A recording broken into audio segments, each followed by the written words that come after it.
prenijeti danas, što već danas, kao što sam rekao, možete iskoristiti za vašu praksu. Igor Blažinčić i Mirela Anić. Izvolite.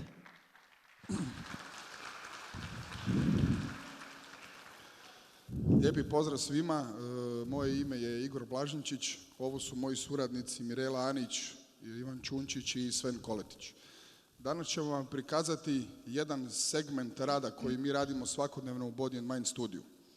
Osim pilatesa u kondicijskoj pripremi, mi u Body and Mind studiju svakodnevno radimo kondicijsku pripremu, dijagnostiku, rehabilitaciju, jogu i edukaciju, te dijagnostiku. Ono što je meni iznimno drago je da vas vidimo u ovolikom broju, da ste došli saznati nešto o pilatesu u kondicijskoj pripremi. Zadnjih 15 godina ja sam kondicijski trener, unazad 5 godina sam se tek počeo upoznavati sa pilatesom i najiskrenije vam kažem da meni ništa nije promijenilo moj pristup poslu i radu sa sportašima kao pilates. Trenutno je u programu Body and Mind studija oko 70 sportaša koji svakodnevno u svom programu vježbaju pilates, bilo oni u Hrvatskoj ili van Hrvatske da rade po našem programu, te 2 kluba, košarkaški klub Rudeš u kojem rade juniorska i seniorska ekipa i PPD Zagreb gdje smo odnedavno ušli da juniori njihovog kluba rade svakodnevno prije treninga prevencijske protokole u koje su uključene pilates vježbe. Pošto ja nisam zvijezda današnjeg predavanja, nego je to Mirela Anić, ja ću sada manje prikazivati nekakve vježbe, te manje pričati, a njoj ću prepustiti riječ. Hvala lijepo. Pozdrav svima. Ja ću sada krenuti sa glavnom temom, samo da vas uputim, ovdje vidite na neke klipove sa nekim od naših sportaša. Nisu svi prikazani, ali i nisu sve vježbe prikazane. Ovo je sistem koji stvarno ima jako puno vježbi. Mi ćemo neke pokazati ovdje koji nisu na klipovima, ali možete nekako paralelno slušati nas, gledati i obratiti pozornost šta se gore dešava. Ok, počela bi ovo predavanje sa sljedećim. Kakve veze ima pilates, onakav kako većina od vas poznaje pilates, a to je nekakve kretnje na parteru sa velikom loptom koje najčešće izvode u lokalnim aerobik centrima žene, mahom od 30. nadalje, sa vrhunskim sportom? Pa nikakve. Istina. Upravo taj pilates, kakvim ga vi zamišljate, uistinu nema nikakve veze sa vrhunskim sportom. To su zapravo pilates programi koji bi se trebali zvati based on pilates. Znači, izvučeno je jedan segment pilatesa na koji su naljepljeni još neki momenti i izvode se, znači, najviše za žene, u velikim trenažnim skupinama i tako dalje. Pilates o kojem mi pričamo jest pilates u svom obimu. On uključuje, znači, ove trenažere koje vidite, jedan nije tu, to je velika sprava Cadillac, koja nam omogućava rad u vertikalnim i visoko horizontalnim pozicijama. Nadam se da ćete nešto vidjeti ovdje na klipu. Ovo je Reformer V2 Max, to je sprava koja je posebna po klizećoj platformi. Otpore omogućavaju opruge koje su različitih, znači, otpora. Ono što je super kod opruga, one funkcioniraju isto kao gume s kojima sam uvjerena sam upoznati.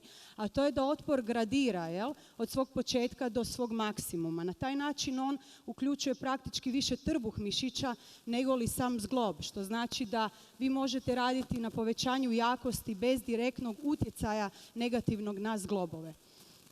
Ovaj reformer je poseban po tome što ima i vertikalu, pa se na njemu mogu izvoditi stvari u vertikalnoj poziciji sa strane, na podlozi, u spoju sa donjom platformom, znači spaja 2 sprave u jednu. Mala spravica je chair, posebna po maloj bazi oslonca, idealna za ljude visoke, kao što je slučaj rukometa i košarke, koji zapravo proprioceptivno su na neki način izazvani jer je sama, znači, podloga mala. I još se radi o pedali koja može biti odvojena, tako da postoji niz vježbi koje mogu biti recipročne, unilateralne, bilateralne i tako dalje. Ivan je na parteru, on će pokazivati neke vježbe na parteru. daće vam što više toga, pucajte s pitanjima, bit će nekako teorijsko-praktičan pristup cijeloj stvari. Ok, znači, zašto bi se pilates ovakav o kojem mi pričamo, a ne onakav kakav se dešava u kvartu u aerobik centrima, trebao naći u vrhunskom sportu? Prvo zato što pokriva područje mobilnosti i stabilnosti. Znači, tema koja u zadnjih 5 godina nekako zaukoplja kondicijsku pripremu je nešto što je Pilates postavio u svoju esenciju već prije 100 godina. Iako je metoda stara 100 godina, moderni Pilates, njihov predvodnik je Stott Pilates, kuća iz Toronta, čiji sam ja međunarodni edukator.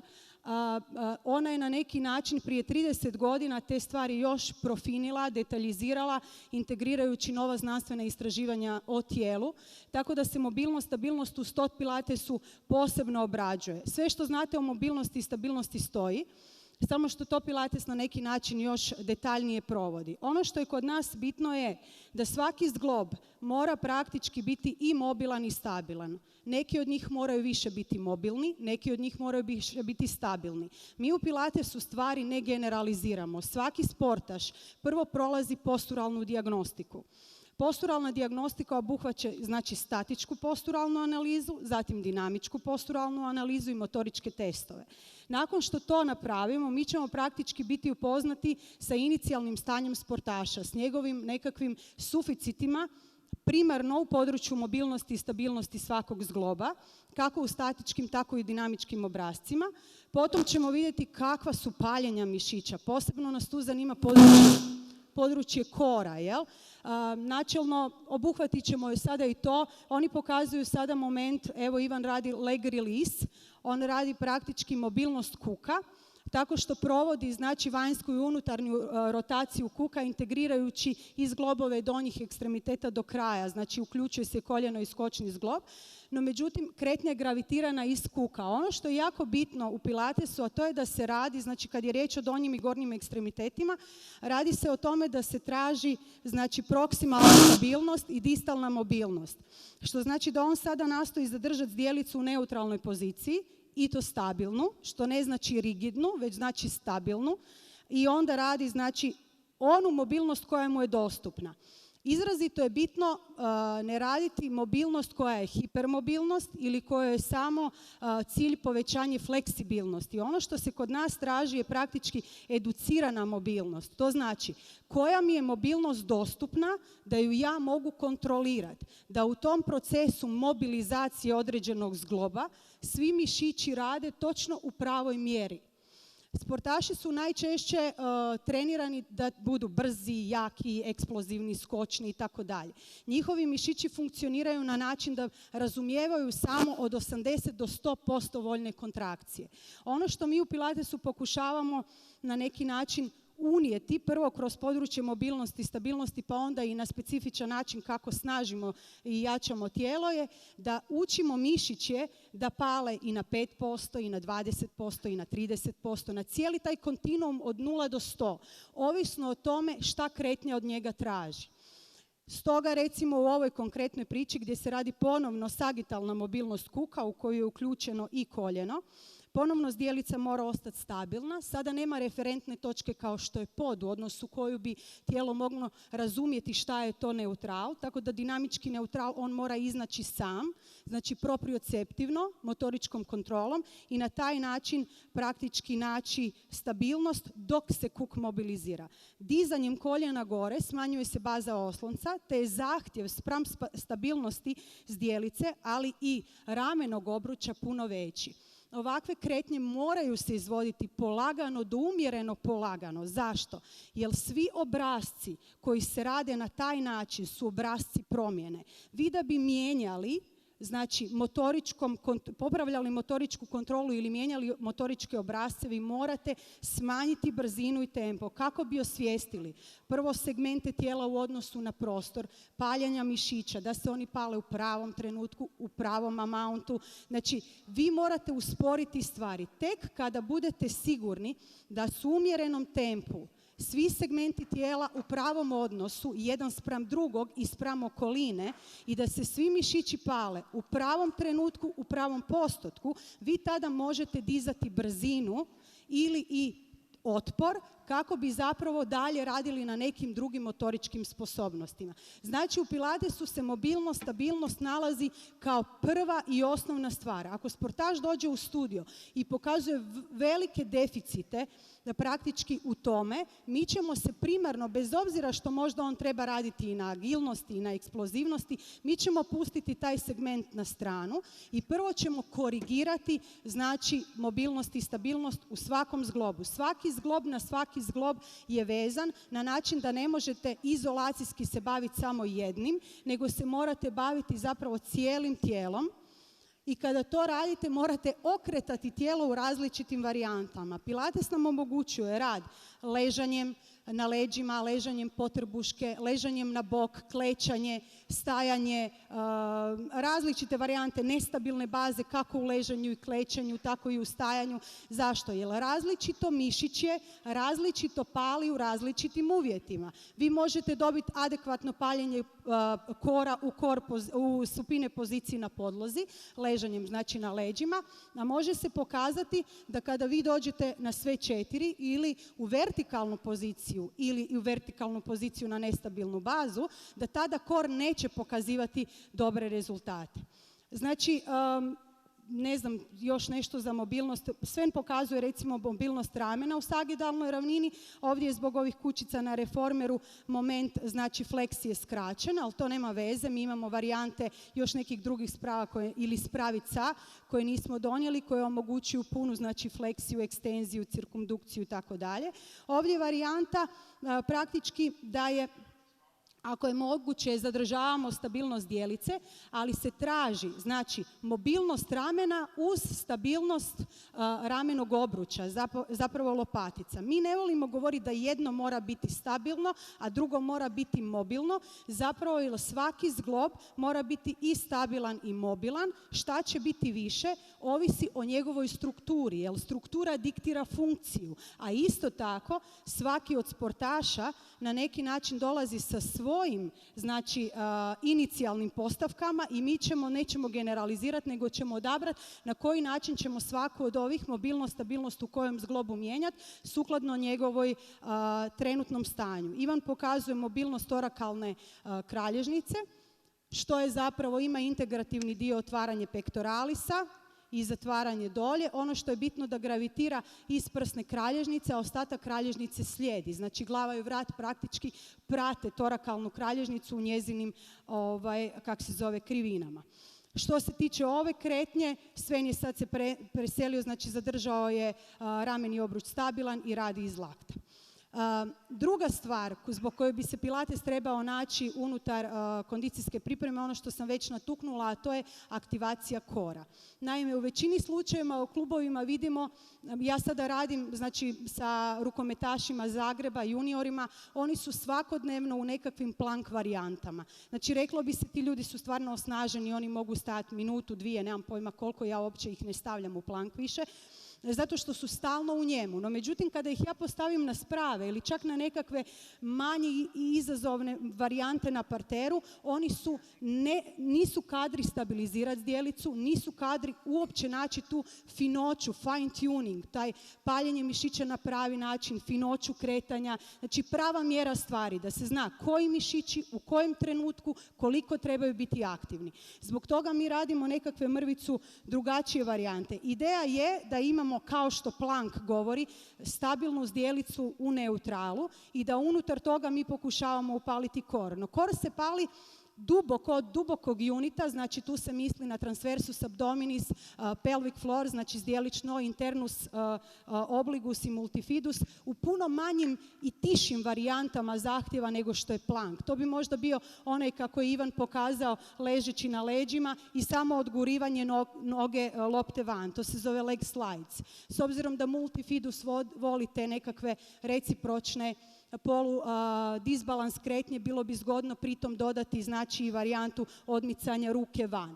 Kada vi vidite da je tu kadar zdjelicu stabilizirati i osjetiti aktivaciju abdomena, tada je kor već na neki podražen. Šta mi imamo? Čovjeka u planku kojem radi, reklo bi se, kor, onda ga stavimo na takvu varijantu na podlozi i on niti A ništa ne osjeti, niti B u testiranjima, palpacijom ništa ne pokazuje, niti znači gledajući obzervacijom praktički ne vidimo adekvatnu kvalitetu kretanja. Ona nema šta raditi u planku. Mi ćemo plank iz programa i vraćamo ga na početak.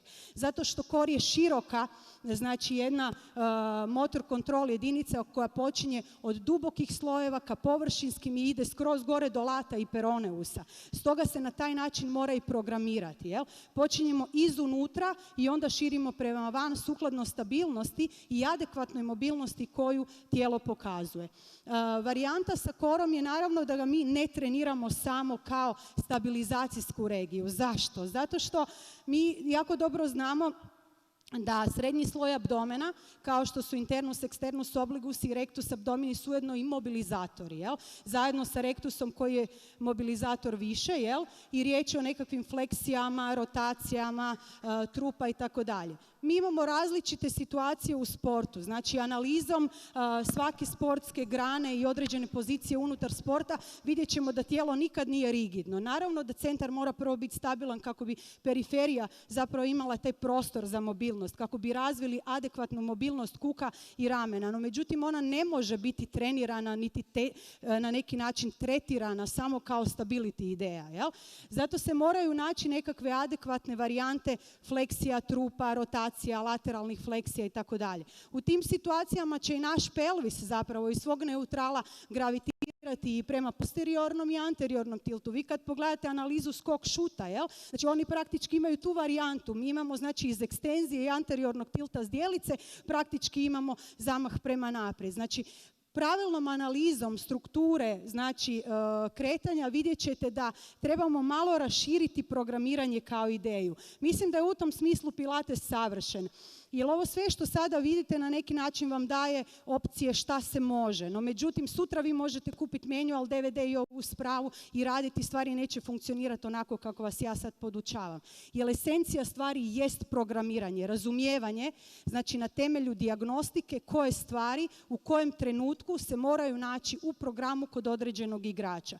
Kada shvatite ideju programiranja, tada praktički ste ušli u esenciju Pilatesa.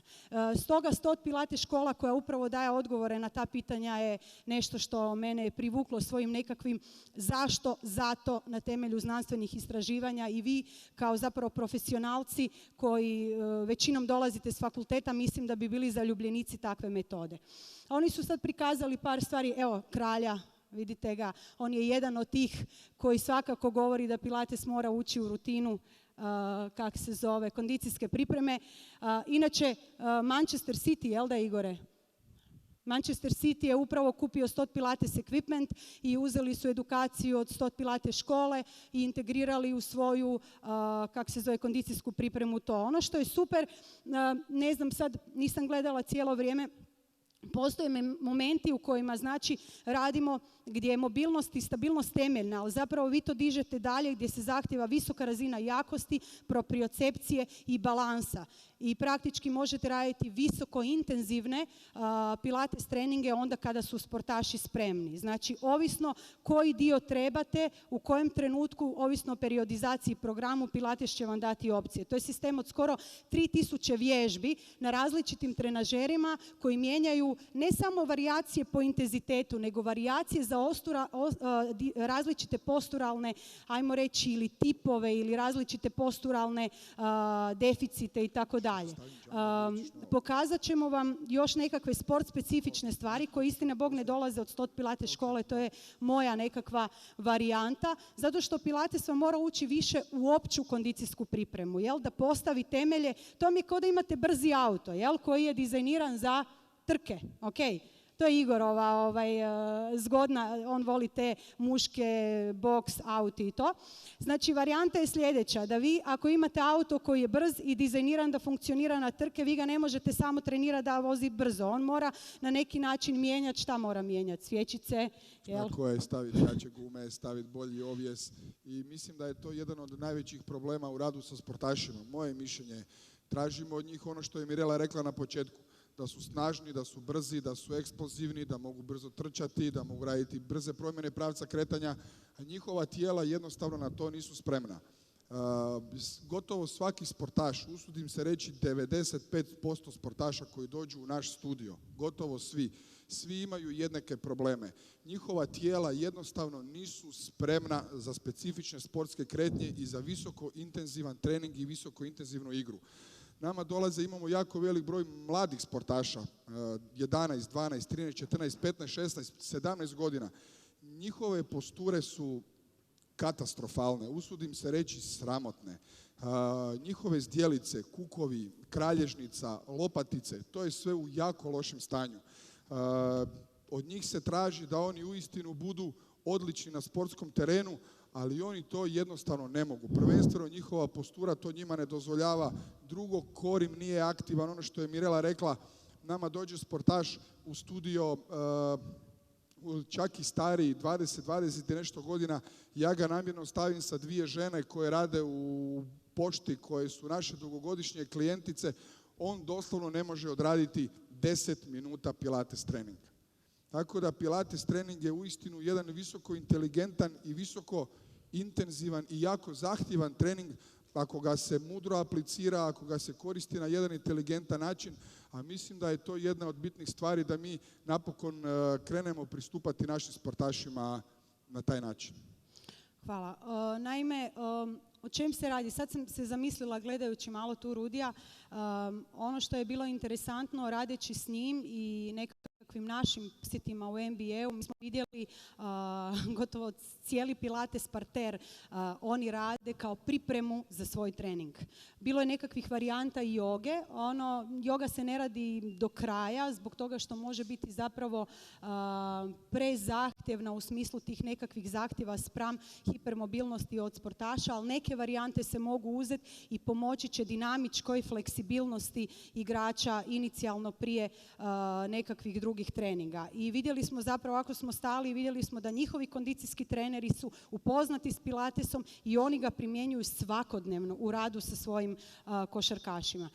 Ono što je jako bitno zapravo, o čemu mi ovdje pričamo? Pričamo na koji način postura djeluje na kretanje generalno. Naime, ako vi zahtijevate od sportaša da radi, ne znam, u košarci ste stalno u čučnju, ako on zapravo ima, ne znam, skraćene ahilove tetive, posteriorni tilt zdjelice, ne znam, nekakvu varijantu s kralježnicom, možda flat lumbalnu ili obrnuto, anteriorni tilt zdjelice, lumbalnu lordozu, skraćene fleksore kuka, što je možda u sportu nešto učestaliji problem, vi praktički ne možete kroz čučanj učiti čučanj. U tome je problem. Znači, vi morate se vratiti na početak i krenuti raditi određene, znači kontrolirane mobilnosti na način da on kroz pokret, kroz neko vrijeme, ekscentričnom kontrolom dobije elongaciju određenih mišića i tetiva koje su skraćeni, adekvatna paljenja antagonih mišića, i znači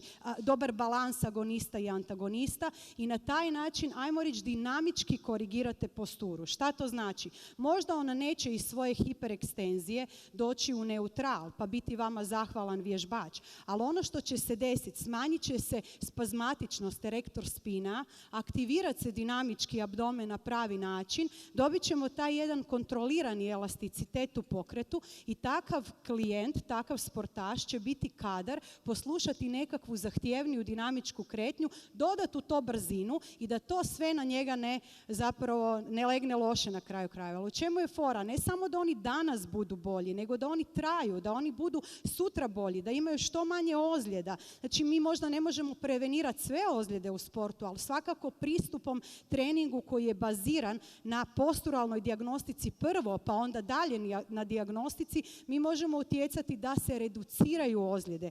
Mi radimo na način da praktički pilates parter na neki način nam omogućuje da je jako puno recimo vježbi koje se koriste u postrehabilitaciji, u prevenciji. Svaki naš igrač dobije program za sebe koji je baziran na njegovoj dijagnostici koju on mora izvesti svaki dan. Nažalost, efekti praktički pilatesa su puno jači na trenažerima. To je njegov, ajmo reći, minus. Ali to ne znači da vi se ne možete upoznati sa principima suvremenog pilatesa. To je jako bitno, suvremenog pilatesa, na znanosti baziranog pilatesa i aplicirati takav vid pilatesa na parteru unutar, znači, pripremnog dijela vaših treninga. Ako ćete danas, sutra htjeti dalje, učit ćete u mašine i učiti dalje. Još bih htjela reći, pilates može, možda su dečki već i pokazali, dati vam i jedan trening jakosti u kojem vi radite, jesi pokazao iskorak možda? Ovdje. Evo sad će Ivan pokazati iskorak na čeru, znači varijantu u kojoj mi praktički snažimo znači noge u radu, znači unilateralnom radu.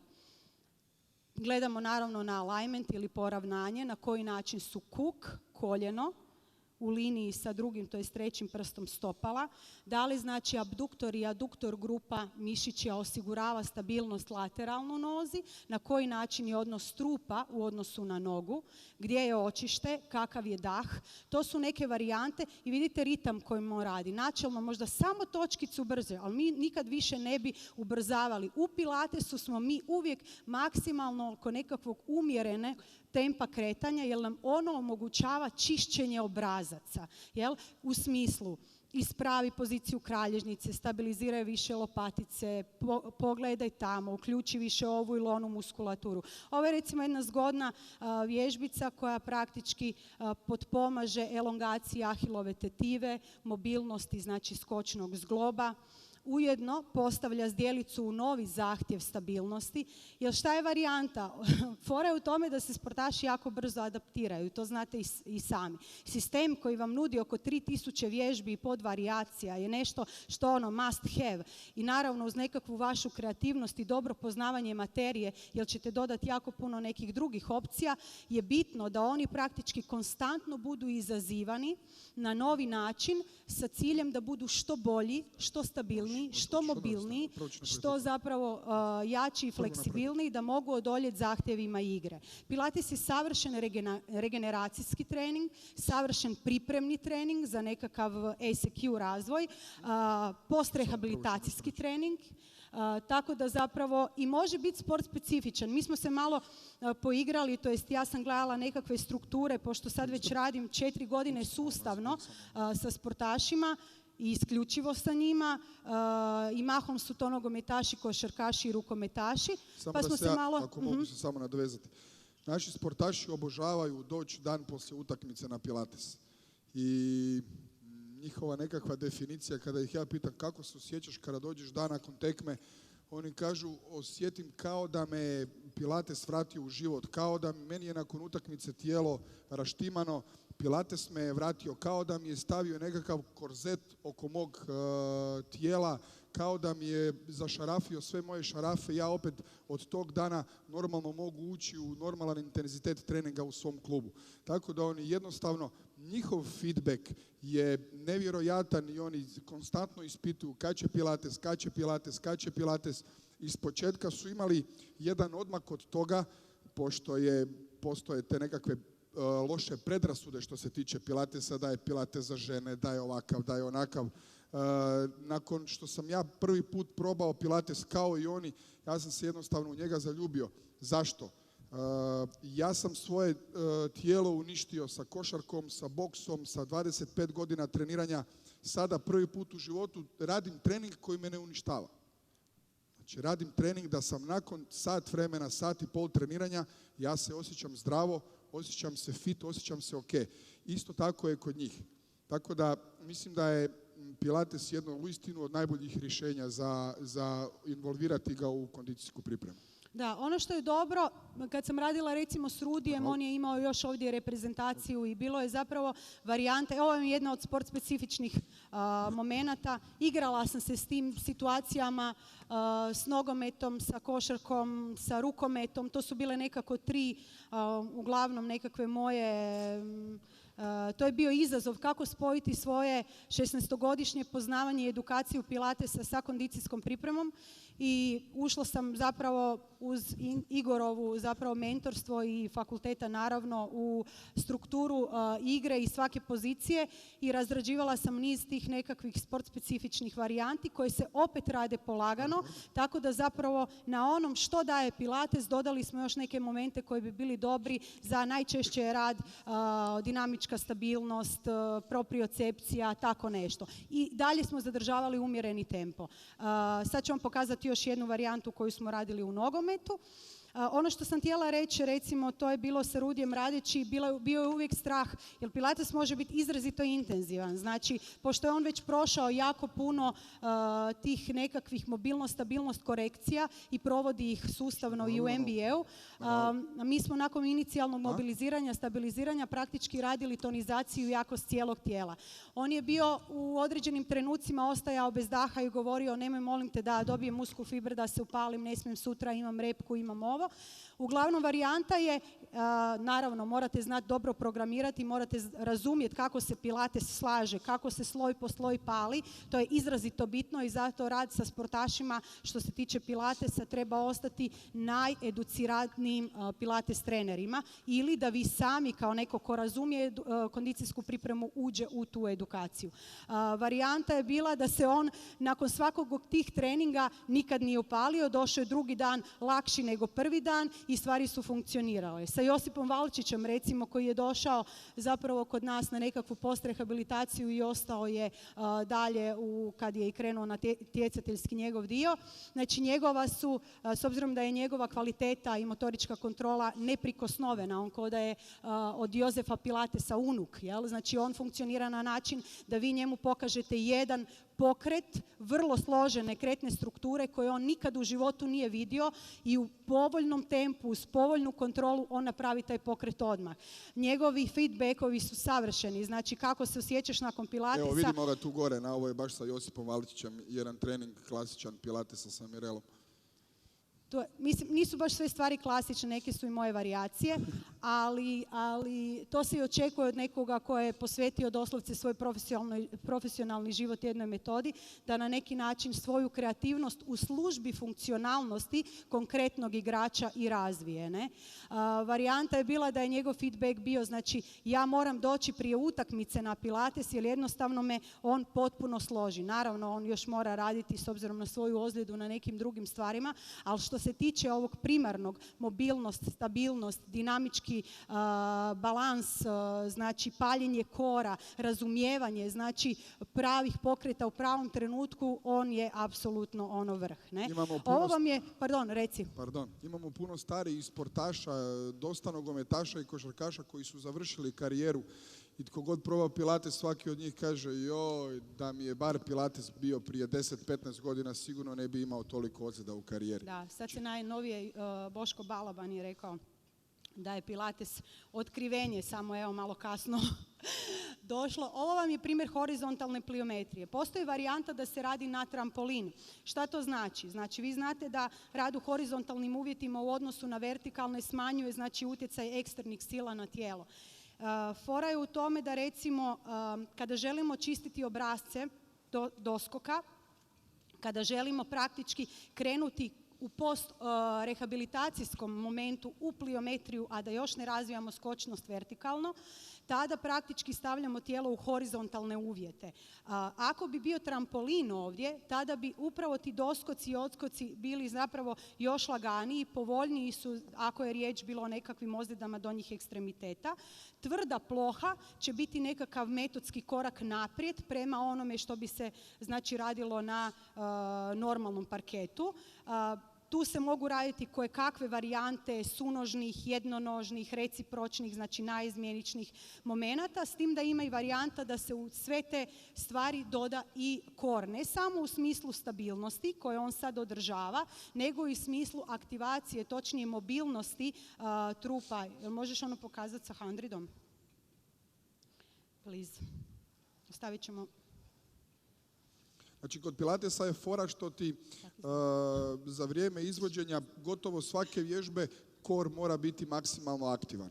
Znači ne možeš izvoditi nekakvu vježbu kvalitetno, precizno i svjesno, a da ti pritom kor nije aktivan. I to je njegova velika prednost. Na taj način mi, ako sat vremena traje trening, naš sportaš sat vremena ima aktivan kor cijelo vrijeme. Da, ali jako je bitno da nije maksimalno aktivan, nego da je točno optimalno aktivan. Jel? Ako kretnja je nekakve, ajmo reći, zahtjevne strukture, vrlo nestabilna, uključuje cijelo tijelo, više ravnih kretanja, radi kontrasila koje su velike, tada nam treba aktivacija unutarnje i vanjske jedinice kora u nekakvom možda 80 do 100% voljnoj kontrakciji. Ne? No međutim, ako je riječ o laganim stabilizacijama, onda možda neće paliti, onda neće paliti toliko. Razumijevanje tog kontinuuma od 0 do 100 je ideja, aj se blizu okreni njima, može? Ovo je jedna varijanta koja se radi s golmanom, rukometnim, iako ne mora nužno biti rukometnim, ali eto, da vidite, isto neka naša inačica. Mirela i ja vrlo često volimo napraviti kombinaciju, pogotovo sa Damjanom, sa Rudijem, kada ga spremamo preko ljeta za NBA. Prvo ona napravi svoj trening pilatesa 45-60 minuta, onda ga ja nakon toga uzimam na kondicijski trening. Tako da napravimo jednu maksimalnu pripremu i prevenciju za onaj moj puno intenzivniji i puno teži dio koji slijedi, iako i ono što ona radi sa njim kroz pilates je jako intenzivno i jako naporno. Imaju tu sad, mi koristimo jako puno malih još nekakvih pomagala, rekvizita, nismo ih mogli sve donijeti, stvarno to je pun studio i nekakvih čuda.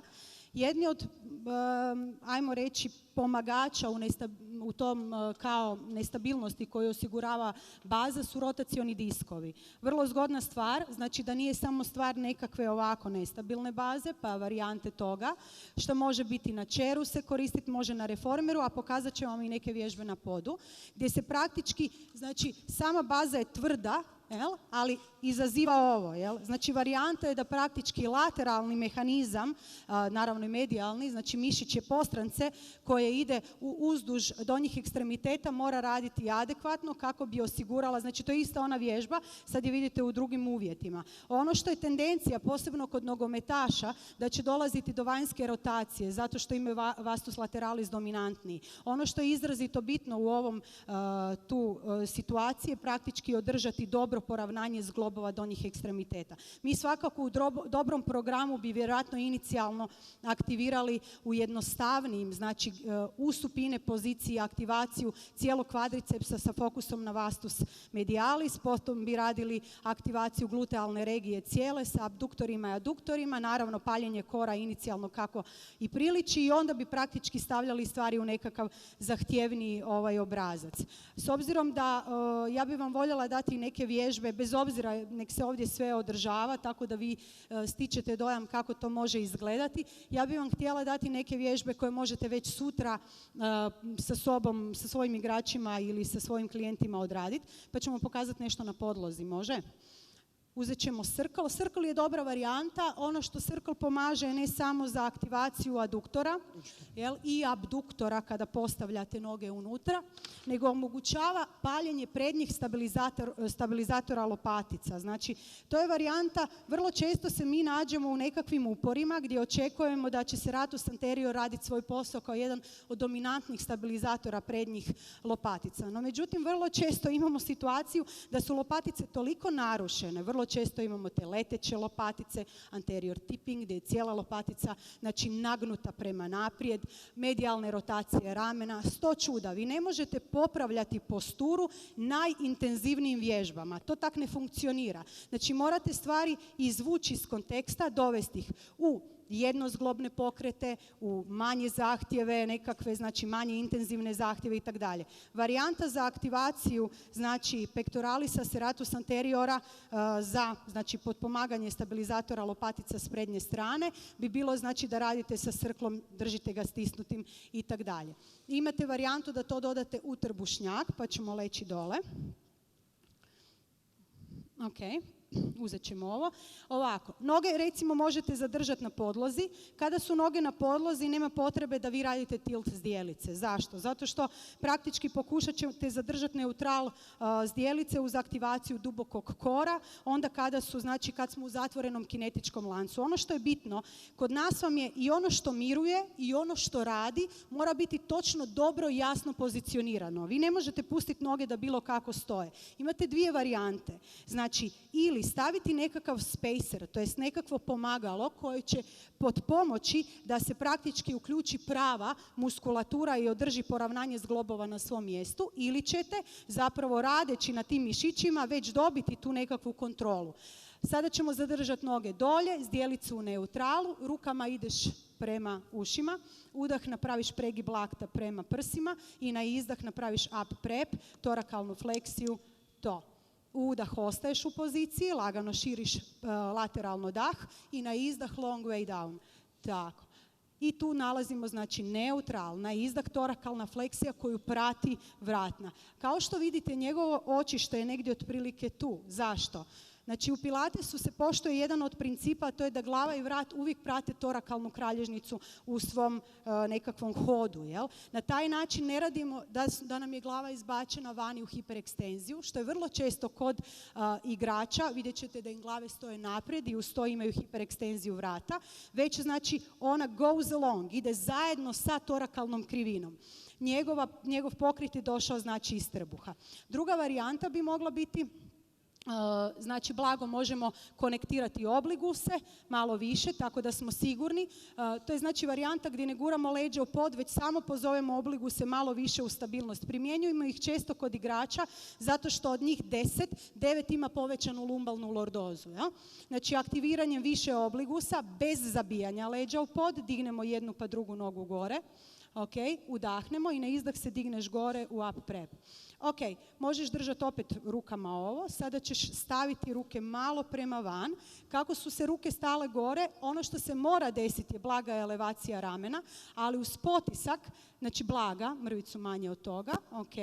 Zašto? Jer ako ruka ide gore, prirodno je da lopatica slijedi taj hod. Samo je pitanje koliko. Ne želite otkačenu lopaticu, niti ne želite potpuno depresiranu. Znači da kontra mišići pružaju dobar, ajmo reći, balans, da osiguraju dio lopatica. Sada ćeš na izdahu pružati na izmjenice jednu nogu, vratiš udah pa drugu. Vježbe koje ste vidjeli, zamislite, dolaze iz Pilatesa, ne? Na izdah. Ono što ovdje tražimo je da trbuh bude ravan, da je očište usmjereno prema nogama. Hvala. I da on može sad dodavati brzinu. Brzinu dodaje samo onda ako je sposoban zadržati dinamičku stabilnost zdjelice. To ne znači da će zdjelica biti potpuno rigidna i zabijena u podlogu, jer ne možete nešto opustiš, ne možete nešto što je konektirano za zdjelicu, a znamo kako se zglob kuka sazdao, znači da je glava femura ušla u acetabulum i ako kuk radi nešto, ne može zdjelica apsolutno raditi ništa, znači biti rigidna. Ona mora biti stabilna, što znači da relativno bude mirna. Jel? Ok, jedna kretnja koja je zgodna, a riječ je o deflex, one please. Mobilnost kuka, to će vas sigurno zanimati. Zove se one leg circle, radite cirkumdukciju kuka. Jedna varijanta za mobilnost kuka je ona koju ćemo još jednom pokazati, možda ste ju previdjeli. Znači, ok, ovo je varijanta u kojoj radite, potpomaže vam guma. Guma je oduzela teret nozi. Vrlo često kod skraćenih fleksora kuka ili kod skraćene stražnje lože treba će vam guma da podrži nogu. No međutim, ako se i tada noga trese ili je zdjelica otišla u posteriorni tilt, vi niste zapravo u dobroj poziciji za start. Jer u Pilatesu svaka početna pozicija mora biti tension free. Znači moramo krenuti iz pozicije u kojoj nema nigdje tenzije. U takvim situacijama umjesto ove kretnje cirkumdukcije, izdah, početak udah, završetak izdah. Uvijek morate determinirati kakav je dah. Neka malo zahtjevnija opcija gdje ne bi bila samo tako jednostavna stabilnost zdjelice bi bilo da stavite na malo nestabilniju bazu nogu. A ako bi skraćenost u mišićima nogu bila takva da vi praktički ne možete lijepo raditi smooth movement, znači lijepu kontroliranu kretnju, tada bi mogli napraviti sljedeću varijantu. većina sportaša mora krenuti iz ove pozicije. Amplituda će biti nešto manja, molim te pruži ovu nogu, možeš ostati na lopti. Ovo s loptom vam je uvijek zahtjevnija varijanta. Jel? Znači vi tada, da ne bi došlo do one nekakve kan-kan situacije, jel? Vi tada vodite nogu, objašnjavajući da je riječ o cirkumdukciji kuka. Vizualizacije se često koriste u pilatesu, jer to na neki način pobudi mozak puno bolje. Pa recimo ovdje se koristi ta varijanta kao da imate olovku kojom crtate kružnicu po stropu i dok se to dešava, zdjelica mora ostati mirna, što bi u prevedenom značilo da osjećate jednako oba dvije strane zdjelice stražnje jednako na podlozi. Mi nastojimo ne objašnjavati njima anatomskom terminologijom, nego koristimo riječima koje može razumjeti bilo ko uz određene slike kako bi mogli ispratiti tu kretnju. Ona varijanta koju vam je Luka pokazao zove se hip release. Upravo to kako se iz ove govori o tome da otpušta tenzije u kuku. Znači riječ je o zatvorenom kinetičkom lancu, vanjskoj i unutarnjoj rotaciji kuka koju izvodi jedna noga, dok druga noga stoji. Imate varijantu, ako nije kadar zadržati nogu mirno, vrlo često zbog otvaranja vani, vi ćete pružiti, znači svojom rukom s unutarnje strane koljena, znači kontra aktivnost, tako da on mora gurati aduktorima zadržati nogu u pravoj poziciji. Na taj način praktički mobilizirate, ja često koristim hands-on adjustmente jer su dio te nekakve više razine edukacije koje sam prošla, to je da osjetim na koji način, da li se u zglobu kuka dešava kretnja bez tenzije. S obzirom da su vam u sportu naučili s tenzijom živjeti i oni ne razumijevaju ako nešto boli da nije dobro da boli, vi ponekad morate ne samo gledat, ne samo komunicirat, nego praktički palpirat da bi i sami bili sigurni da li to što se dešava je dobro. Naravno, sa većim iskustvom dobit ćete više odgovora u 2 sekunde. To je bila mobilnost kuka, ima naravno hrpa vježbi iz toga. Idemo na sve 4. Ajde legni još na leđa. Varijanta sa korom vam je vrlo često, recimo odavdje možete krenuti. Kad bi postavila nogu ovdje, mi znamo da duboka muskulatura kora funkcionira nekoliko milisekundi prije no što ekstremiteti odrade kretnju. Znači transversus abdominis se upali kao anticipacijski mišić. Okay? Znači on doslovce očekuje kretnju, vidi je da će se desiti i tada se on upali. To je prva razina da li moj kor radi. Ja dok nisam vidjela to, on meni nema šta raditi u planku. Znači varijanta je sljedeća, da kad ono pruži nogu, znači da ja vidim da je zdjelica stabilna, mogu palpacijom osjetiti, to možda ne bi znali dok vam se ne pokaže kako, ali ono što je svakako bitno, znači da trbuh ostane ravan i da laganu aktivaciju ispod svojih prsti osjetite. To možete osjetiti po fasciji dok noga ide daleko van. Dodatak tome bi bilo, znači kontra. Uvijek radimo sa korom, koristimo te miofascijalne slingove u kojima praktički zahtijevamo dijagonalnu mobilnost i dijagonalnu stabilnost. Ovo je super varijanta jer vi sada ne želite da se desi ikakva lateralna fleksija ili rotacija trupa iz zdjelice, znači dok ruka i noga izazivaju zapravo po vrlo jednostavnoj ravnini rada, kak se zove trup. Ja bi uvijek krenula nekako odavdje, ne uvijek, naravno, zato što stvari personaliziramo, ali sada vama kad bi generalizirala stvari, od kuda krenite, to je varijanta koja je dobra za krenut. Vidjet ćete da oni prije mogu stajati u minuti plank, nego što mogu ovo stabilizirati, što je uistinu smiješno. Idemo na sve 4.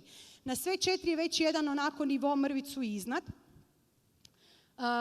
Super je fora praktički izravna, opet ćemo raditi na stabilizaciji. Ono što tražite su prirodne krivine, kralježnice, dugu liniju vrata, stabilne lopatice, znači da pokaži onaj sve te varijante. Vrlo često vi radite s ljudima plank ili bilo šta u uporu i oni su vam tu negdje.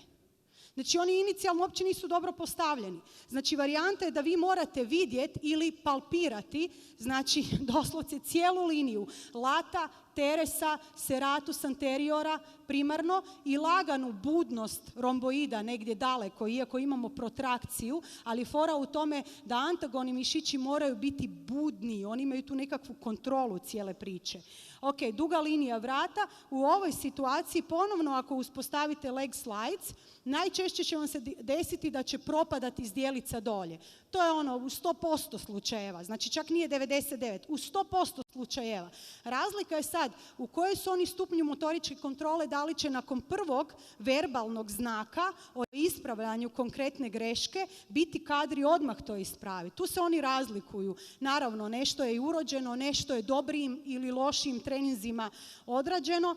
Varijanta je znači da vi doslovce gledate da su obrtači, veliki obrtači kuka na svom mjestu, znači da su horizontalno u istoj ravnini. Ako bi tu dodala nešto što je vama poznato kao bird dog, mi ne bi radili prvo bird dog. Ajde pokaži onaj puppets in the snow, please. Znači to bi bila varijanta gdje on može raditi s nogom ne do pune amplitude i rukom ne do pune amplitude, da bi vi testirali da li je kadar ovdje biti stabilan. Ovo vam je recimo jedna od opcija koja je skroz ok. Znači da ne ode u potpuno pružanje noge i da s rukom samo smanji bazu oslonca, da vidite da li je kadar zadržati dijagonalnu stabilnost. Tu vam je gluteus medius vrlo bitna, osim znači ovog usko jedinice kora, moment. Isto tako znači ovaj lat, cijela ta varijanta dijagonale, i onda vi možete progresivno nastaviti u bird dog koji ima stabilnu nogu. Može naravno i ruka koturati jednu malu lopticu koju nismo donijeli.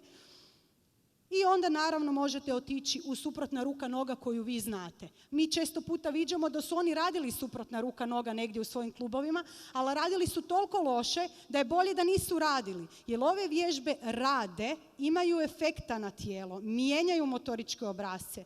Jedino kad su visoko precizne. U suprotnom oni nemaju nikakav efekt i to je waste of time. Bolje da idu preko ljestava i nek rade suprotna ruka noga, bolje onda da to rade. Ne? Znači varijanta da sve ono kako trenirate sportaše u sport specifičnim uvjetima zaboravite. Paradigma pokreta, inicijalna, na kojoj je temeljena ova priča, ali ne samo ove priče. Mnoge vi pilates vježbe radite da niste ni svjesni da su iz pilatesa. One su bazirane na drugoj paradigmi kretanja. Ona znači preciznim, kontroliranim kretnjama gdje mozak vodi mišićje sa svjesnošću o poziciji tijela, sa svjesnošću o dahu, ja mijenjam motoričke obrasce. To je primarna varijanta. Ne možete drugačije mijenjati stvari. Imamo još par minutica. Koliko ćemo? Minutu? Jel ima neko neka pitanja? Pa ćemo onda ostaviti to. Imamo još 10 minuta, ali moramo vam ostaviti ako imate pitanja. Ako ne, još ćemo vam dati par varijanti koje možete raditi. Svakako ćemo vam dati još par varijanti. Ima neko možda nekih pitanja? Niko? Ovo vam je prilika. Naime, šta je problem? Baš smo o tome pričali Igor i ja jučer u autu.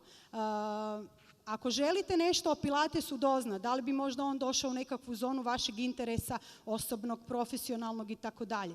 Jedina je varijanta da pričate s ljudima koji o tome nešto znaju. Znači ne postoji varijanta da pričate sa svojim kolegom ili čak i mentorom, ako nije završio pilates edukaciju, njegovo mišljenje je neutemeljeno. Ono može biti ponovno na neki način puno predrasuda. Jel? Znači fora je, molim te Igore, ti si nešto u tome upućeniji. Koji su to sportaši koji trenutno, osim naših 70, koji onako svjetski poznati koriste pilates unutar svoje... Mnogi, koristio je Ronaldinho svoje vremeno, Aguero iz Manchester City-a, igrači Manchester Uniteda i tako dalje, tako dalje. Ima ih uistinu puno. Ja bih htio samo na kraju reći da živimo u jednom vremenu unazad 10 godina u kojem su treninzi prerasli u nekakve spartanske treninge, ne znam zašto se to uopće tako naziva, čučnjevi sa 500 kg, deadliftovi sa 600 kg, skače se na boksove od 3 metra. Mislim da moje mišljenje, ja sam baš zbog svega toga, ja sam trenirao na takav način dugo godina, zeznuo sam si leđa, budim se sa bolovima, da nema pilatesa koji me iscijelio, imao bi ozbiljnih problema sa svojom kralježnicom. Mislim da je krajnje vrijeme da promijenimo pristup prema svom tijelu, da imamo srednji put, kako kaže Buda, da ne uništavamo svoje tijelo. Ima ovdje mnogo mladih kolega kako oni treniraju sada sa 20 i nešto godina, ja sam tako trenirao nekada davno. Mislim da bi trebali promijeniti svoj pristup prema tijelu, pristup treningu. Imamo sveti gral u rukama što se tiče iscjeljenja, to je Pilates. Mislim da bi ga trebali početi koristiti i da bi od njega svima nama bilo puno bolje. Ok, još bih vam htjela dati nešto, jer znam da profesor Luka Milanović će biti jako sretan ako vam damo još par vježbica. Inače, moram se zahvaliti profesoru Luki Milanoviću i Igoru Jukiću, jer su svojim zapravo uvidima i spoznajom koliko je Pilates visoko vrijedan, ajmo reći, alat u službi, znači zdravijih, sposobnijih sportaša. Oni su to prepoznali, dali su priliku zapravo nama ovdje i naravno studentima fakulteta primarno da se na neki način upoznaju s ovim. Na vama je sad koliko ćete o tome tragati, ali njihov obol tome je svakako visoko vrijedan, pa im ovim putem zahvaljujem. A mi ćemo vam još pokazati par momenata, side varijanta, recimo vrlo zgodna, da noge su malo naprijed. Ivan zna sad toliko vježbi da više ne zna šta mu ja pričam. Ne? Znači, kada ležimo na side, ono što je kod nas jako bitno da ne pustite tijelo samo da padne dolje. Zašto? Ako vi stavite tijelo da padne dolje kao u klasičnim side varijantama vježbanja, vi ste praktički napravili lateralnu fleksiju trupa. Ako vi to želite, to je ok. Samo morate znati šta želite. Naša je varijanta da odradimo u neutralu kad je gotovo moguće, jer će se u neutralu, znači najdublje strukture kora najbolje popaliti. Stoga ćemo mi dignuti malo, znači ovdje kao da možete provući dlan. Na taj način je razmak između rebara, luka rebara i grebena zdjelice s jedne i s druge strane jednak. Ne? Noge se nalaze naprijed. Teža varijanta od koje Ivan zazire bi bila da je ova, kak se zove, tu, ali nećemo ga sad staviti u tu situaciju. I ovo je situacija mobilnosti kuka fleksije kroz fleksiju ekstenziju. Udisajem ćemo dobiti znači ekscentričnu aktivaciju gluteus maximusa i aktivaciju fleksora kuka. Izdisajem ćemo svjesno aktivirati gluteus i elongirati fleksor kuka. Ono što je bitno dok on to radi, da pokušava dobiti što veću mobilnost kuka, osvještavajući s jedne strane koncentričnu aktivaciju prednje, pa kasnije stražnje muskulature kuka, ali isto tako i tu ekscentričnu kontrolu.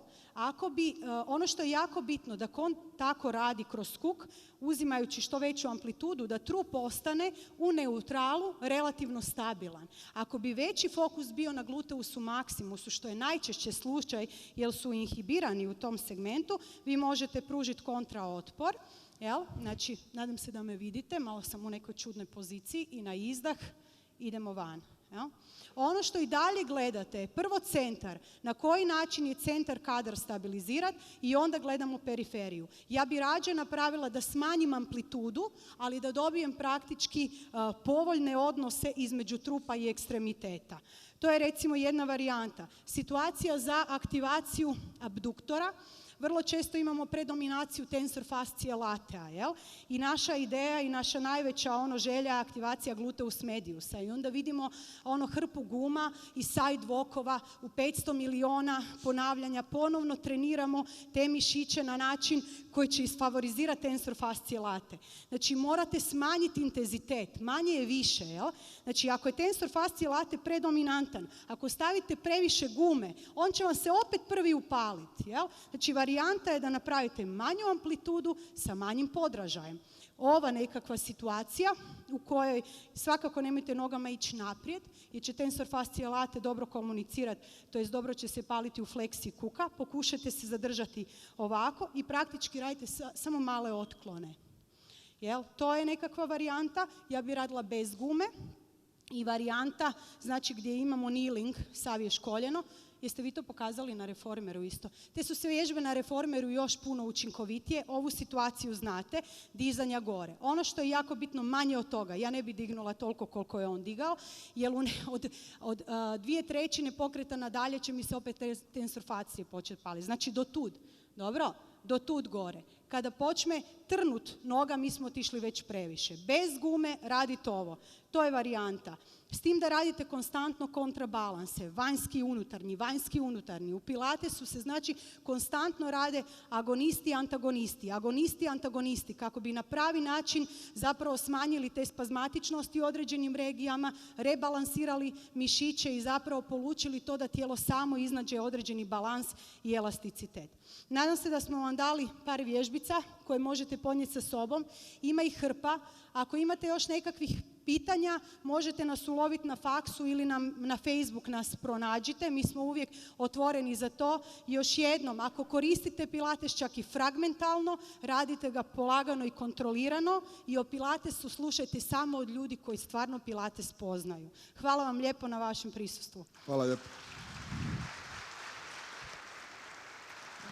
Hvala našim gostima. Ukoliko ima pitanja... Nema. Poslat ćete na mailove, znam. Točno, sutra ćemo naći 20 mailova pa ću morat pisati i ne igrati se s djecom. Hvala. Evo ovako kratka obavijest samo o aktivnostima koja se dešavaju u dvorani za izlagače. Naime, radi se o programu Čuvari srca koji ima misiju promicanja kardiovaskularnog zdravlja, informiranja i educiranja građana o prevenciji kardiovaskularnih bolesti i važnosti njihove uloge u sprječavanju, odnosno ranom prepoznavanju, uklanjanju